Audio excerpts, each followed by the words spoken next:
세 가지 확신 부족 때문이라는 제목으로 하나님 말씀 증거하도록 하겠습니다. 바울이 로마에 가고 싶은 이유를 명확하게 설명하고 있습니다. 먼저 로마에 가서 로마 교회 후원을 받아서 서바나에 가고 싶다. 서바나라는 것보다 그냥 스페인이 난데 이렇게 한자로 하면 서바나거든요. 스페인으로 가고 싶다. 스페인이 땅끝이기 때문에. 그런 거 있잖아요. 프랑스도 옛날에 불란서라고 불렀는데 아십니까 그거? 불란서까지는 알겠죠. 오스트리아 아세요? 오리지 말고 오리지 뭐 그런 거 있었거든요. 호주는 뭐 호주라 그러잖아. 그죠? 호주머니 뭐 이런 거 있잖아요. 그죠? 호주. 오스트레일리아인데 그런 식으로 한자로 말하는 건데 옛날 사람들은 서바나라고 많이 부른 것 같아요. 근데 이제는 스페인이 더 익숙하니까 스페인으로 번역하는 게 좋다고 생각을 합니다. 그들 개념에 있어서는 땅끝이 스페인이었어요. 예수님이 마지막 말씀하셨잖아요. 사도행전 1장 8절. 성령이 임하시면 권능받고 마지막 땅끝까지 이르러 내 증인 되라. 그 땅끝이 그들 세계관에 있어서는 서쪽 끝이 땅끝이잖아요. 동쪽에는 뭐 가보지 못했으니까 뭐 계속 있는 것 같이 보이고. 그러니까 스페인이 끝이다라고 생각해서 사도 바울도 땅끝 비전을 가지고 거기 가기 원한다. 그런 내용입니다. 그래서 23절과 23절 뒤에 보세요. 또 여러 해 전부터 언제든지 서바나로 갈 때 너에게 가기를 바라고 있었으니 그 다음에 24절 중간 먼저 너희와 사귐으로 얼마간 기쁨을 가진 후에 너희가 그리로 보내주기를 바람이라. 그러니까 로마에 가고 싶은 이유는 뭐냐? 로마는 이미 교회가 있잖아요. 그래서 로마 전도라기보다도 로마에 가서 사귐 이후에 로마가 나를 좀 파송해 줬으면 좋겠다. 그러니까 사도 바울은 혼자 절대 뛰지 않았습니다. 처음에 1차, 2차, 3차 전도여행을 할 때는 안디옥 교회에서 파송을 했죠. 그 다음에 안디옥 교회의 영역을 넘어서니까 이제 사바나에 갈 때는 로마 교회가 나를 좀 파송했으면 좋겠다. 그런 태도였다는 것입니다. 그래서 복음을 홀로 증거하는 거 아닙니다.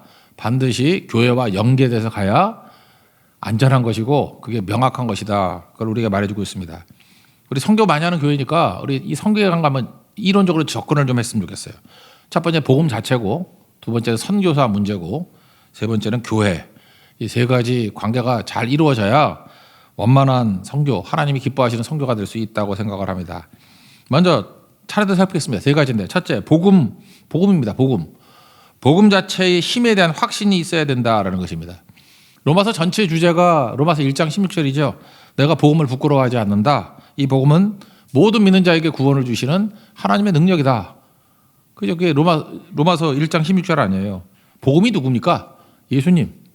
그러니까 내가 예수님을 부끄러워하지 않는다. 이 예수님은 모든 믿는 자에게 구원을 주시는 하나님의 능력이 된다. 그래서 복음이 예수님이라니까요. 그래서 예수님 증거한다. 예수님에 대한 확신이 있었다는 것입니다. 예수님이 뭐예요? 복이라고요. 예수님이 복. 예수님 증거하는 게 복을 증거하는 거다. 그래서 29절인데 29절 다 같이 읽겠습니다. 시작. 내가 너희에게 나아갈 때 그리스도의 충만한 복을 가지고 갈 줄을 아노라. 그리스도의 충만한 복이라고 말했던 이유가 뭐예요? 예수님이 복 자체니까 예수님을 증거한다. 이 복음 자체의 힘에 대해서는 뭐 달리 설교하는 것보다도 제가 복음의 힘 그럴 때 제일 영향을 많이 받은 책이 영국의 존 스토트의 복음 전도라는 책이 있습니다. 제가 다시 검색해 보니까 2023년도에 개정판을 또 냈더라고요. 개정판이 나왔다는 얘기는 무슨 얘기죠?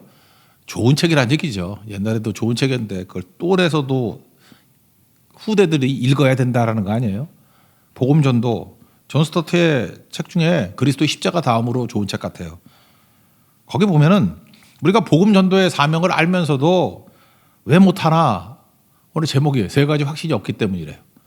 세 가지 확신이 뭐냐 하면은 첫째, 복음의 절대성이라는 확신이 없기 때문에. 복음의 절대성이 뭐죠? 예수의 절대성이죠. 복음이니까. 예수 외에 구원이 없다. 그런 확신이 없기 때문에 그렇다는 거예요. 그래서 복음화가 안 되는 이유는 뭐냐? 뭐 크리스찬들이 본이 되지 못해서 그런 거 아니라는 거예요. 뭐 전도를 열심히 하지 않아서 뭐 그런 것 다 부수적인 거고.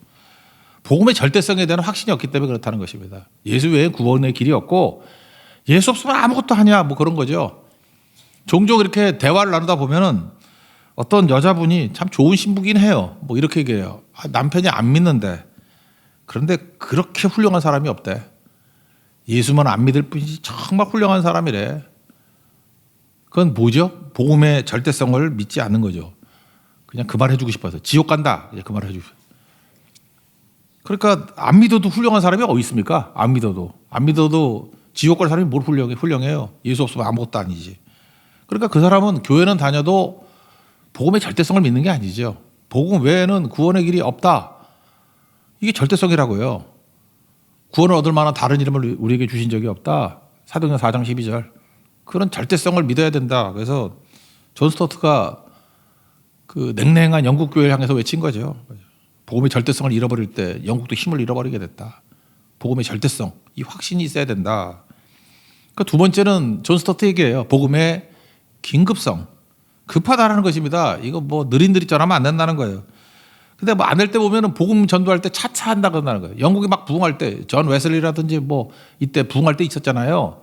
그때는 긴급성을 가지고 뭐 당장 오늘 해야 된다 뭐 이런 마음 가지고 갔다라는 거예요. 근데 요즘 뭐 자기 주변 사람들 보니까 차차 하자, 뭐 계획 세워하자, 천천히 하자. 자꾸만 미룬다는 거예요. 미루다가 문 다 닫혀버리고. 그죠? 지금은 영국은 뭐 복음화가 되는 게 아니라 이슬람이 다 장악하고 있어요, 지금. 이슬람이. 그래서 런던에도 이슬람 무슬림이 더 많다는 소리도 있어요. 교회 다니는 사람보다. 영국이 그렇게 돼버렸다고요. 그러니까 존 스토트가 살아있을 때 외쳤던 것들이 참 맞는 거죠. 복음의 긴급성. 지금 아니면 안 된다는 거죠. 어떤 형제가 뭐 글을 썼더라고. 나는 사자다. 라이언. 그래서 이놈이 미쳤나? 왜 내가 사자래?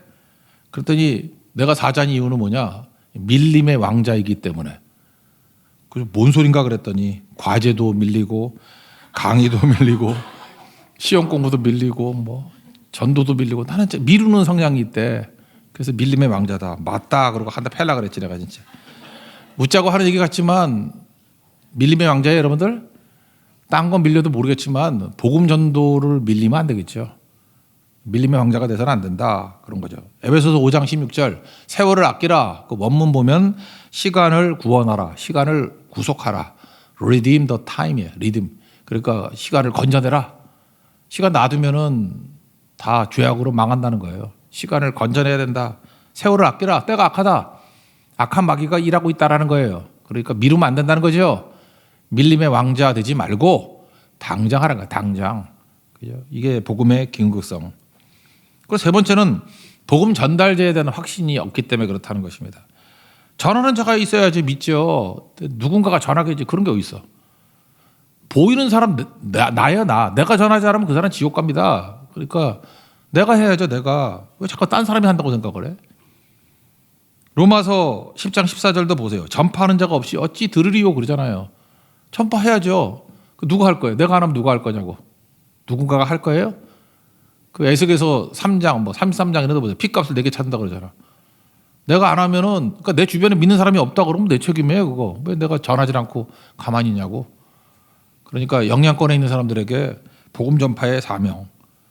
믿음은 들음에서 나며 들음은 그리스도의 말씀으로 말미암았다. 맨날 외우잖아요. 로마서 10장 17절. 그러니까 하나님께서 복음 전도하는 일을 천사에게 맡기지 않았어요. 그래서 찬송가도 있잖아요. 천사도 흠모하는 일. 뭐예요? 천사가 못하는 일이 뭐냐? 넌센스 같이 보이지만 천사가 못하는 게 뭐예요? 전도를 못해. 전도할 수 있는 권한을 준 적이 없어요. 그래서 천사는 전도를 못한다니까. 복음 증거의 사명, 예수를 증거하는 사명은 사람에게만 줬어요. 그래서 전도하면 사람도 아니야 그거. 그렇다고 또 천사라고 하면 칭찬같이 천하의 사기꾼이야 그거. 그죠? 잊지 말라고요. 사람에게 주어진 사명, 그게 전도라고요. 그래서 복음 전달자에 대한 확신. 그러니까 복음의 절대성, 긴급성, 전달자의 확신. 이게 있어야 된다는 것입니다. 그게 존 스토트의 복음 전도.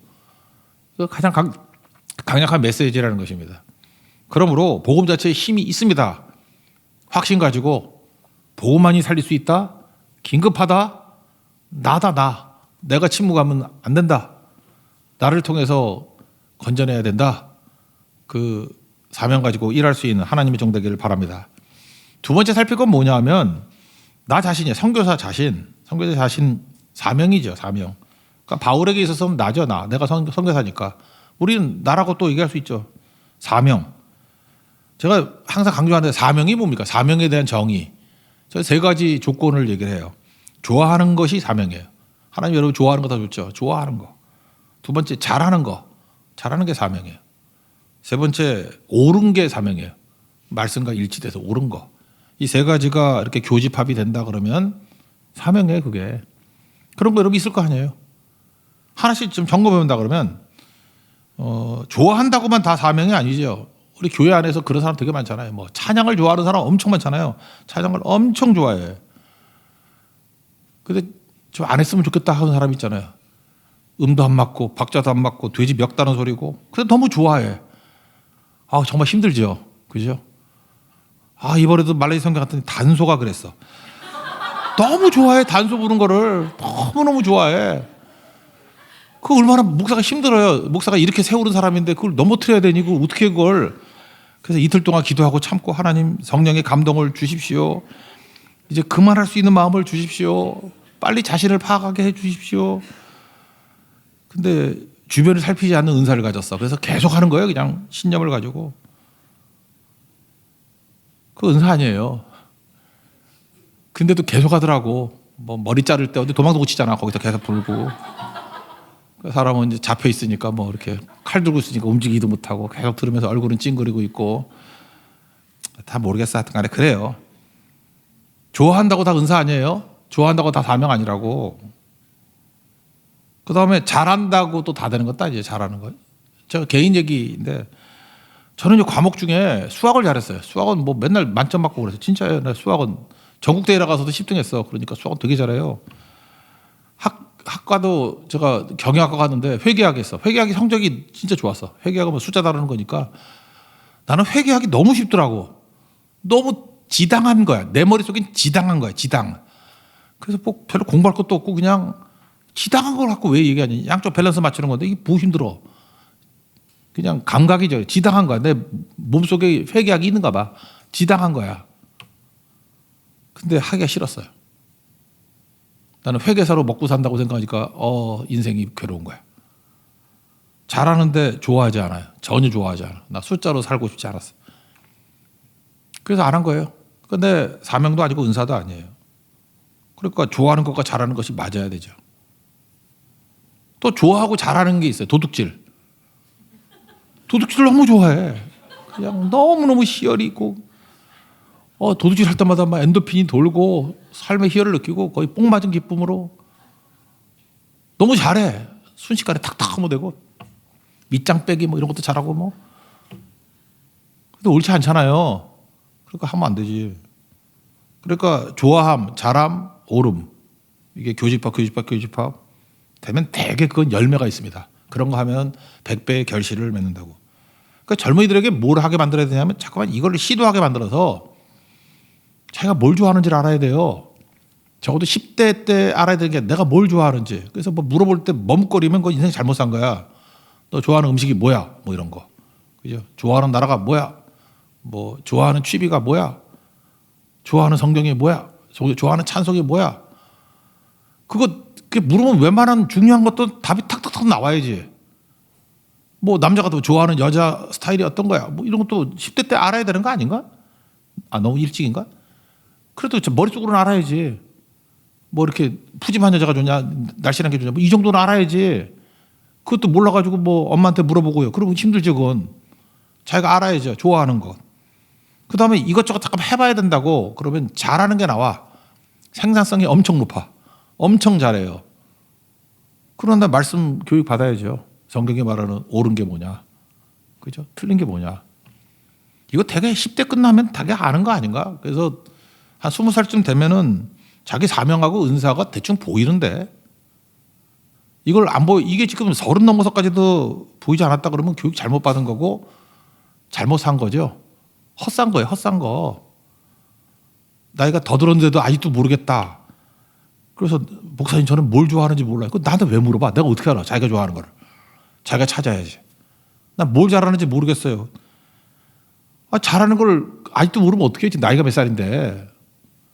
나는 옳은 게 뭡니까? 그런 질문이야 뭐 목사한테 할 수 있겠죠. 그죠? 말씀에서 뭐가 옳은 겁니까? 어떤 길을 가야 되겠습니까? 그런 걸 주로 하는 거지. 아니 좋아하는 것과 잘하는 거는 사실 이게 목회 영역을 벗어난 거예요. 자기가 아는 거지. 그죠? 그래서 사명을 붙들고 나가면 무조건 100배의 결실을 거둔다는 것입니다. 모든 사람에게 주신 사명, 그걸 일반 사명 또 일반 소명 그러죠. 은사와 똑같이 일반 은총, 특별 은총 말고 모든 사람. 그게 복음의 제사장이에요. 우리는 다 복음의 제사장을 부름 입었잖아요. 하나님의 소유다, 제사장 나라다, 거룩한 백성이다. 그러니까 제사장 된다는 게 복음의 제사장이 뭡니까? 누구나 다 다리 놓기를 해야 된다고요. 우리 주변에 이렇게 전도의 사명은 다 있는 거예요. 누구나. 직업은 뭐죠? 직업은 잠깐 사명이라고 생각하는데 소명이라고 생각하는데 직업은 소명 자체는 아니에요. 절대로. 중간 목표일 뿐이지. 하나님께서 우리에게 직업을 주셨어요.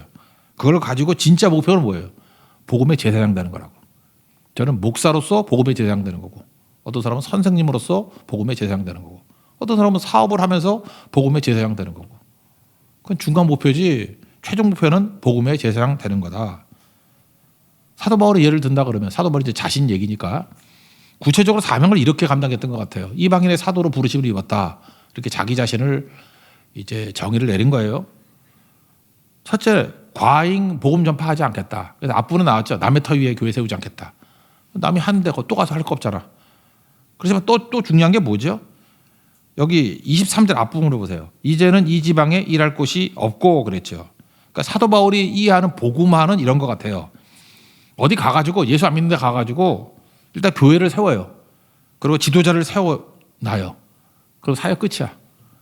사도는 거기까지가 자기 사명이라고 생각했다고. 그래서 전반부 사역 1차, 2차, 3차 전도여행이 주로 뭐였어요? 복음이 없는 곳에 가가지고 교회를 세우고 뭐 교회를 다 세운 건 아니지만 빌립보에도 빌립보 교회 세웠고 그죠? 베레아에는 교회 세웠단 말이었고 데살로니가 교회 세웠죠. 데살로니가. 아테네는 못 세웠고 고린도에 또 교회 세우고 이렇게 돌아다니면 교회 세웠잖아요. 교회 세우고 일꾼 세우고 거기까지가 자기 사명이라고 생각했어요. 그래서 과잉 복음 뭐 안 되는데 될 때까지 뭐 이런 거 아니에요. 여러분도 너무 복음 증거할 때 안 되는 사람 붙들고 막 무르고 늘어지지 마. 가끔마다 사역자들 보면 답답해 죽겠어. 자기 사역의 90%를 그냥 한두 사람 붙들고 늘어지고 있어. 한 생명이 귀하다 그러지만 놔두라고 기도하고 놔두고 좀 얻어 터지고 깨지고 그래야 돌아오지. 그러니까 두루두루 많이 만나서 많이 전도해야 되는 거 아니에요? 사도 바울은 그렇게 했다고요. 이렇게 하다가 교회 세우고 사역자 세우고 거기까지예요. 그리고 나머지는 하나님 성령께 맡기는 거였어요. 그 두 번째 원리는 하나님의 계획대로 했어요. 23절 뒷부분에 또 여러 해 전부터 언제든지 서반으로 갈 때 너에게 하기를 바라고 있었으니 이게 무슨 뜻이에요? 그 32절에 나오죠. 나로 하나님의 뜻을 따라 기쁨으로 너에게 나아가. 사도행전 1장 8절이 머릿속에 있었던 거예요. 예루살렘과 온유대와 사마리아 땅끝. 그러니까 사도 바울은 하나님의 계획대로 자기가 움직이기를 원한 거라 했다고요. 자기가 볼 때 다 증거를 했잖아요. 예루살렘 됐잖아요. 온유대 됐잖아요. 사마리아 됐잖아요. 이제 땅끝이니까 계속 넓게 가다 보니까 어디를 생각한 거예요? 스페인이 끝이다. 그래서 스페인 가기를 원한다. 그러니까 그는 선교도 섬김도 기도도 하나님의 뜻을 따라서 나로부터 나오는 게 아니라 위로부터 오는 인생이었어요. 위로부터. 이게 바울의 자기 사역의 원칙이에요. 그리고 세 번째 내용은 뭡니까? 독자적으로 홀로 뛰는 게 아니라 항상 교회와 연계된 모습으로 일을 했다고요. 그래서 자기가 1차, 2차, 3차 전도할 때는 안디옥 교회 파송을 받았죠. 파송을 받는 거야. 교회 컨트롤을 받은 거예요. 그리고 서바나에도 그냥 안 가고 로마 교회가 기존에 있으니까 니네가 나를 파송해 주기를 원한다. 이런 내용이었다는 것입니다. 제가 이게 사역을 하는 것 쭉 보니까 교회를 빼고 이렇게 가끔마다 교회도 그렇고 선교사님도 그렇고 개인적인 컨택을 해가지고 뭐 후원도 받고 뭐 이러는 게 있어요. 대부분 잘못돼요. 거의 잘못되고 거의 잘못된 사람일 가능성이 커. 우리 말레이시아 선교사님도 처음에 그랬잖아요. 우리가 뭐 사역만 같이 했잖아요. 그러다가 물품 좀 대주고 뭐 건물 짓는 거 좀 도와주고 그러다가 이제 점점 깊어져가지고 더 나아가지 않습니까? 단계가 필요하다고요. 그건 오히려 중간에서 교회 말고 개인적으로 뭐 후원하거나 뭐 이런 식으로 하면은 선교를 망치는 거예요. 돈이 없으면 반드시 망하게 돼 있습니다. 그거는 선교를 가로막는 거예요. 돕는 게 아니고. 사도 바울 보세요. 정확히 교회 파송을 근거로 해서 갑니다. 이게 자기 개인적인 틀이었다는 것입니다. 그러니까 여러분들이 무슨 사역을 하든지 항상 이 원칙들, 이 바울의 원칙을 그대로 따라도 되지만 자기에게 약간 좀 융통성이 있는 것 같아요. 바울은 선교사기 때문에 과잉 복음 증거하지 않겠다. 그리고 두 번째, 내 뜻이 아니라 하나님의 계획대로 나는 움직이겠다. 그러니까 하나님 말씀을 살핀 거죠. 하나님 말씀의 순서대로. 그 세 번째, 독자적으로 뛰지 않는다. 교회의 컨트롤 아래서 일을 하겠다. 그래서 성령도 그렇잖아요. 성령도 자의적으로 일하지 아니하시고 듣는 것을 말씀하신다 그랬잖아요. 예수 그리스도의 말씀 안에서만 성령이 역사한다잖아요. 그 뭐예요? 절제하는 거죠. 되게 중요한 겁니다. 멋대로 막 하는 게 아니에요. 그 이미 뿌려진 그 뿌리, 말씀의 뿌리 안에서 제한적으로 일을 하겠습니다. 그래도 충분히 일하고도 남거든요. 이게 바울의 원칙이었다. 여러분들 무질서가 아니라 질서 가운데 잘 섬길 수 있는 하나님의 정되기를 바랍니다. 마지막 세 번째, 그러므로 교회와 성도 사회의 관계가 뭐가 돼야 되느냐? 마지막 세 번째 나눌 건데, 첫째는 말씀의 사귐이 있어야 된다는 것입니다. 그러니까 교회와 선교사가 하나가 되기 위해서 필요한 게 뭐냐면 같은 말씀과 같은 말씀에 대한 해석으로 하나됨이 있어야 된다는 거예요. 저는 그래서 로마서를 썼다고 생각해요. 사도 바울이 가기 전에 누가 증거했는지 모르겠어요. 근데 아마 뭐 오순절에 믿고 갔는지 모르지만 로마에 교회가 있잖아요. 로마 교회가 기존에 로마의 말씀을 듣고 교회가 세워지게 되었습니다. 근데 교회라고 로마 교회와 사도 바울이 그냥 협력이 되는 게 아니라고요. 그래서 사도 바울이 내가 믿고 있는 하나님에 대한 고백을 지금 하는 거예요. 그게 로마서예요. 이게 내 믿음이고 내가 하나님께 받은 복음이다. 그래서 이 복음을 증거했을 때 로마서가 이 복음 내용 아니에요?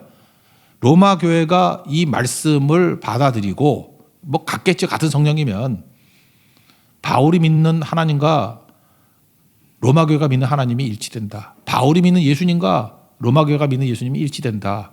일치의 일치. 그래서 로마서를 쓴 거라고.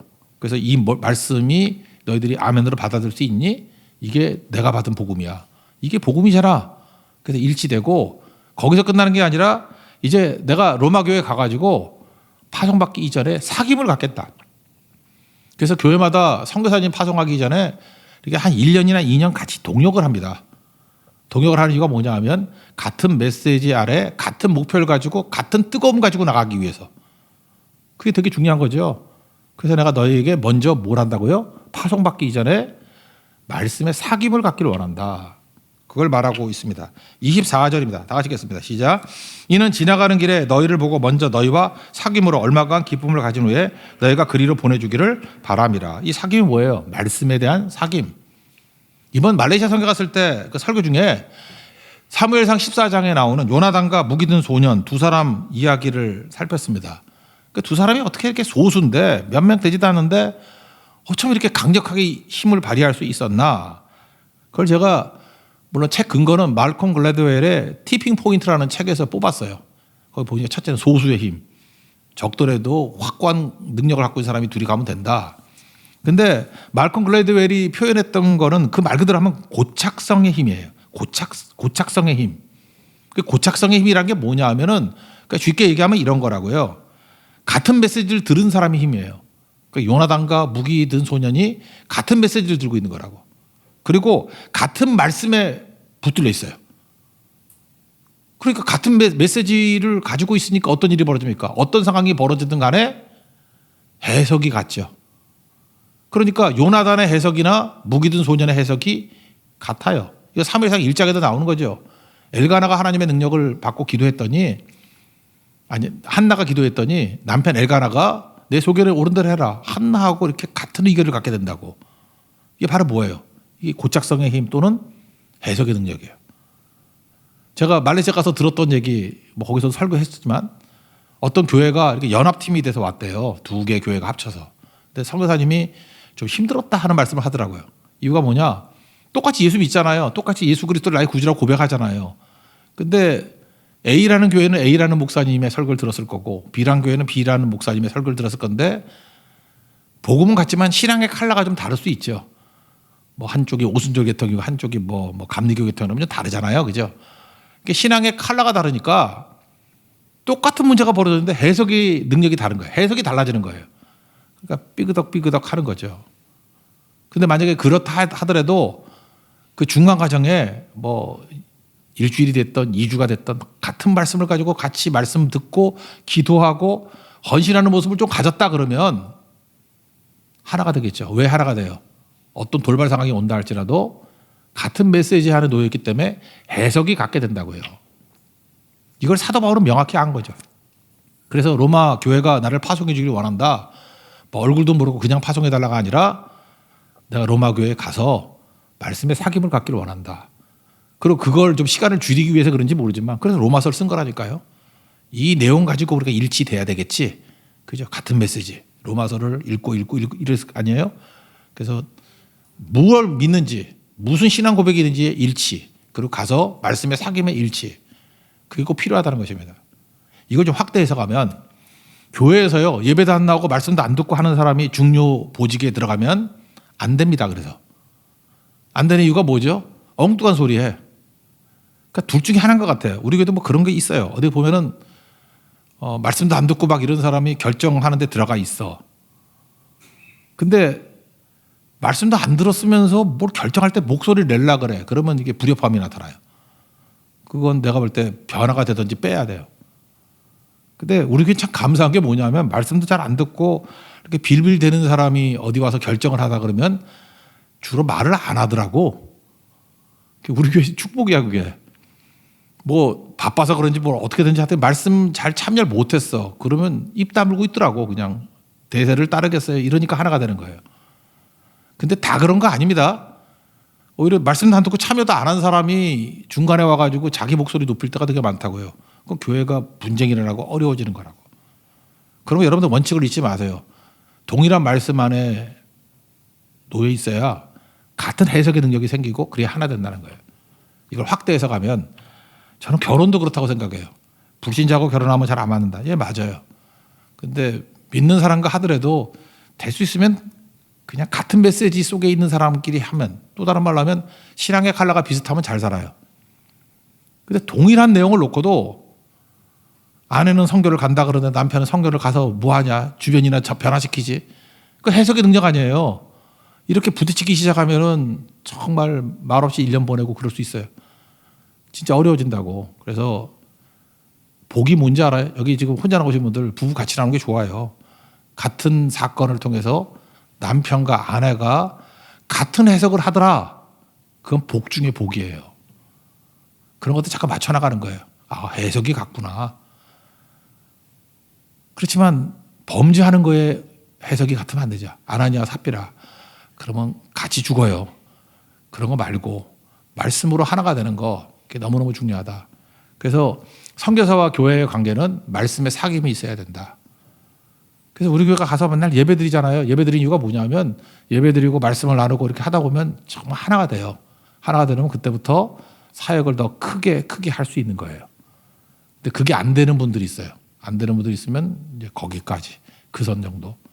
그러니까 바울이 로마 교회와 연합을 어떻게 하는지를 보시고 이 말씀의 사귐이 얼마나 중요한지, 이거는 뭐 교회와 선교사뿐만 아니라 여러분의 모든 사역 가운데 다 동일하게 적용되는 원리입니다. 이 원리 붙들고 지혜롭게 사역하는 믿음의 종 되기를 바랍니다. 그럼 두 번째, 세 번째는 뭐냐? 물질 후원, 기도 후원이에요. 뭐 두 번째, 세 번째 너무 간단한 거니까. 교회는 보내든지 가든지죠. 내가 가든지, 지금 이거 얘기하는 게 너무 힘든 사람들 있죠. 아, 난 너무 힘들어. 그럼 가라고. 잠깐 힘들다 그러지 말고 내가 선교사로 가보면 되잖아요. 내가 선교사로 갈게 못 된다 그러면은 이제는 물질 후원과 기도 후원이 꼭 필요하다라는 것입니다. 25절부터 27절까지가 물질 후원인데 이건 뭐 읽어봅시다. 25절, 27절 시작. 그러나 이제는 내가 성도를 섬기는 일로 예루살렘에 가노니 이는 마게도냐 아게아의 사람들이 예루살렘 성도 중 가난한 자들을 위하여 기쁘게 얼마를 연보하였습니다. 저희가 기뻐서 하였거니와 또한 저희는 너희에게 빚진 자니 만약 이방인들이 그들의 영적인 것을 나누어 가졌으면 육적인 것으로 그들을 섬기는 것이 마땅하니라. 그러니까 말씀에 일치가 되고 난 다음에 그 다음에 물질 후원이 가야 되는 거예요. 이거 뭐 또 더 자세히 설명을 해볼까요? 예를 들어서 이렇게 뭐 영계 교회들 있잖아요. 있는데 이 예배나 말씀에는 관심이 없어. 그리고 맨날 뭐 돈만 달래. 그건 뭐 성교가 아니라 그 구제지. 그거 왜 하려 그래 그거. 그래서 망하는 거예요. 그래서 뭣도 모르고 잠깐 후원해주고 하다가 하나님의 일도 막히고 성교도 막히고. 그건 내가 볼 때 그건 어리석음이에요. 그거는 뭐 마음이 좋은 게 아니고 왜 헌금하고 바보지 돼? 선교도 망치고 교회도 망치고 선교사도 망치고 그렇게 하는 거 아니라니까요. 그러니까 교회 이름으로 하는 거예요. 전부 다 헌금은 교회 안에서 그게 꼭 필요하다는 것입니다. 뭐 이 정도만 해야 되겠네. 이건 뭐 더 할 거 없고. 하여튼 물질이 그래요. 이번엔 뭐 말레이시아 선교 좋은 모델이잖아요. 우리가 서서히 했잖아요. 서서히. 처음에는 눈에 안 보이는 것부터 시작해서 나중에는 영적인 것까지 하나가 되고 그거 하는데 뭐 한 7, 8년 걸리잖아요. 사역은 그런 거예요 원래. 순식간에 하는 게 아니고 그런 거 잊지 마십시오. 내가 지금도 기억나는 거 한 25년 전인가 홍정길 목사님이라고 있죠. 그때 네팔 선교 좀 할 때인데 그 부분 목사님 내가 설명을 안 할게요. 근데 우리 네팔 목사님이 되게 사역을 되게 잘했어. 잘해가지고 어떤 목사님이 감동을 해가지고 300불을 드렸어. 그랬더니 막 소리를 지르면서 화를 내더라고. 네가 선교를 망치려고 그러냐고.